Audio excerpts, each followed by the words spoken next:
서울시가 SK와 협력해 올 하반기 세계 최초로 대중교통에 5G 기술을 적용합니다. 미국이 중국 화웨이에 대해 취한 거래 제한 조치에 한국 정부와 기업도 동참할 것을 요구했습니다.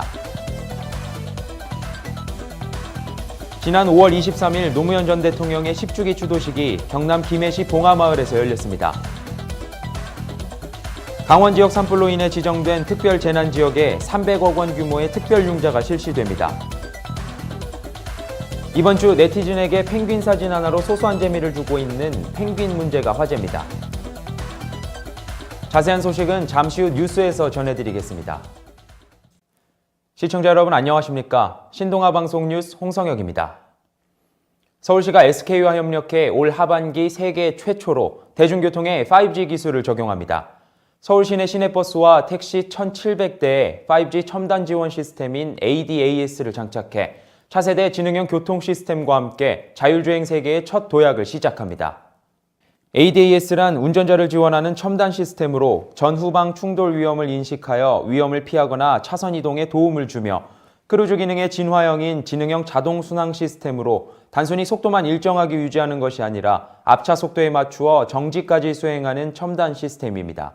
기존 교통 상황 시스템은 교통 상황이나 차량 이동 등의 정보만 수집했지만 이번에 도입되는 지능형 교통 시스템은 5G 도입으로 비약적으로 빨라진 데이터 교환 속도를 통해 실시간으로 자동차와 인프라 간의 정보를 교통정보센터와 주고받아 센티미터 단위로 초정밀 정보가 HD맵에 반영될 예정입니다.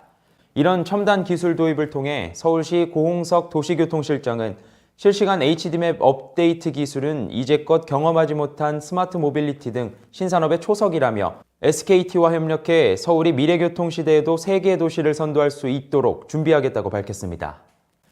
미국이 중국 화웨이에 대해 취한 거래 제한 조치에 한국 정부와 기업도 동참할 것을 요구했습니다.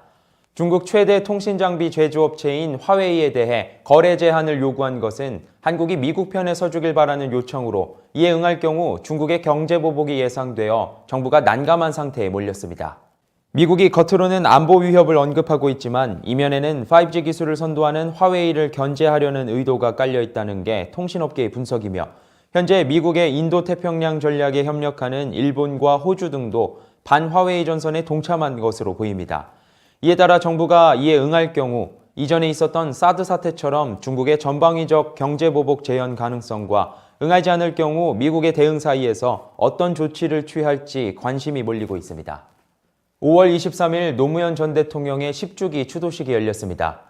경남 김해시 봉하마을에서 열리는 노무현 전 대통령의 추도식은 정치권 인사들이 대거 참석하며 노 전 대통령과 재임 기간이 겹치는 미국 부시 전 대통령도 참여한 것으로 알려졌습니다.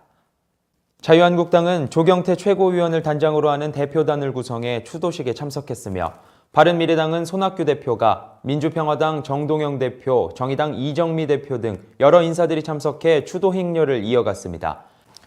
부시 전 대통령과 해리 해리슨 주한 미국 대사 등 외빈들도 참석했으며 추도식에 앞서 부시 전 대통령은 권 여사와 문 의장, 이 총리 등과 환담 자리를 가진 뒤 직접 그린 노 전 대통령의 초상화를 유족에게 전달하기도 했습니다.